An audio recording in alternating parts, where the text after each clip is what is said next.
Oke, nama saya Isawe dari Jangkang, Kuala Lumpur.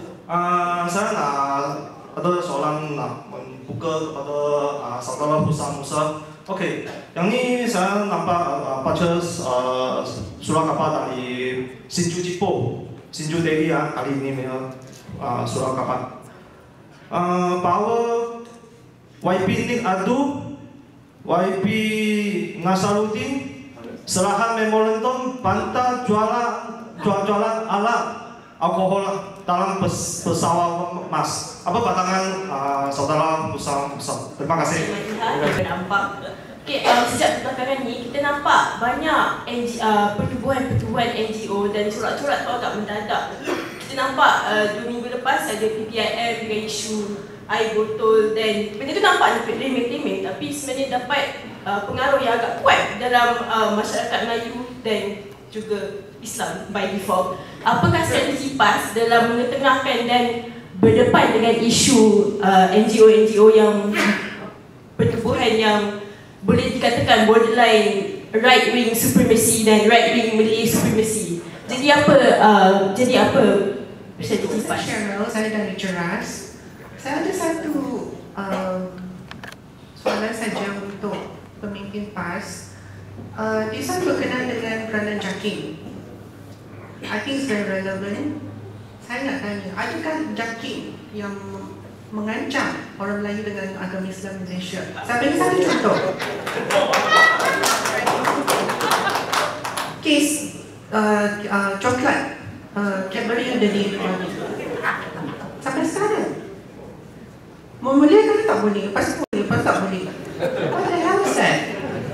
JAKIM ni saya sendiri sebagai orang Islam, saya tak senang dengan JAKIM.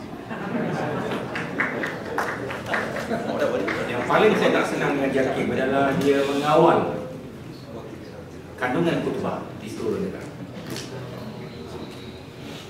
Saya sebagai seorang Islam percaya bahawa mimbar Jumaat khutbah adalah satu mimbar untuk menegur dan memperingati orang Islam dengan bebas berasaskan ajaran Quran dan hadis Nabi SAW. Bukan ada insert dengan pengaruh-pengaruh politik. Tetapi kalau saya pergi semain Jumaat, Pak Samad pun sama. Saya baru ingat, ya. Sebelum saya bangun saya tak ingat. Pak Samad pergi semain Jumaat hanya di Masjid India.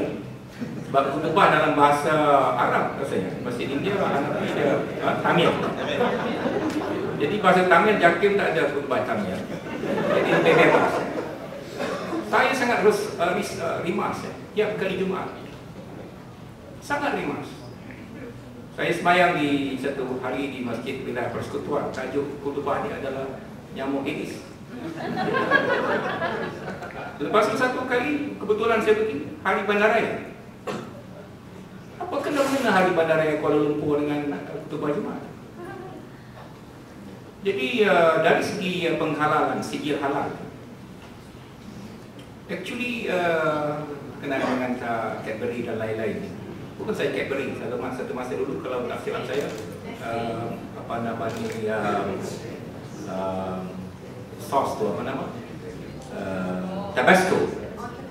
Tabasco pada kalau tak silap saya satu masa pernah diharamkan buat seketika ya. Tetapi kemudian didapati alkohol konten dalam Tabasco adalah lebih rendah daripada dalam tapai. Kalau Tabasco boleh haram, macam mana tapai tak boleh haram? Dari segi undang-undang, setakat dia tengok, sebenarnya kuasa persijilan halal ini asalnya duduk di negeri-negeri.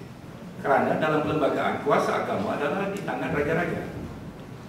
Bila JAKIM ambil, actually is mungkin saya salah, mungkin problem illegal, ya? More on tujuan-tujuan komersial. Dan JAKIM duduk dalam struktur pemikiran Islam UMNO yang kita kena liberate, kena bebaskan. Saya sangat nak satu hari khutbah di seluruh negara bebas. Saya as a Muslim, saya sangat tak senang dengan kongkongan khutbah boleh jadi. Sangat tak senang, ya? Kita macam budak duduk dalam tu dengan doktrin politik, ya. Jadi baik tentang soalan wartawan kita tadi. tentang ada rakan-rakan daripada PAS akan serahkan memorandum. Ini sensitif sikit ya, memandangkan keadaan dalam PAS pada hari ini ya. Dia terus terang, dia agak sensitif sikit. Tapi saya nak katakan bahawa penganjuran ini tidak diputuskan dalam syarat. Saya cadangkan program seperti ini dibincang dulu dalam syarat PAS. Tapi saya nak lihat perspektif lain ya. Saya tak nak komen panjang. Saya lihat dalam perspektif negeri Kelantan. Adakah non-Muslim dinafikan haknya untuk minum minuman keras? Non-Muslim diberikan hak itu bukan kerana undang-undang PAS, kerana Islam dalam fikah Islam meletakkan minuman keras adalah the rights for non-Muslim, dan dia diconsider as, classification as asset of a non-Muslim. Dia tak boleh dirampas aset orang lain tanpa kebenarannya, dan dia fully ada liberty untuk guna aset selagi mana dia tidak mengancam orang lain. Jadi di Kelantan diizinkan dan dilesenkan, dan pendapatan daripada lesen ini dalam konteks Kelantan diletakkan dalam satu akaun yang berasingan. That's all. Adakah passenger mas, non-Muslim passenger have the same rights as rakyat Kelantan? Saya tanya saja soalan, saya tak nak jawab.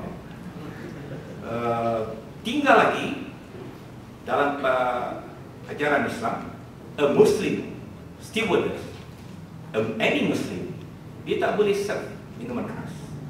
I think this is manageable. Itu boleh diuruskan. Tapi bukan saya nak kata apa-apa terhadap penyerahan memorandum tersebut. I just nak share apa yang kita buat di Kelantan, dan bila kita nak buat ketetapan ini pada tahun 90, PAS pada masa itu dipimpin oleh Dr. Kurun Aziz, walaupun dia dikenali sebagai scholar, tetapi dia panggil mesyuarat Dewan Ulama PAS Kelantan, dan ada satu memorandum bertulis bahawa Dewan Ulama PAS Kelantan endorse polisi tersebut. Saya just follow that policy. Tetapi dalam konteks memorandum ini, saudara boleh faham in between apa yang telah saya sebutkan tadi.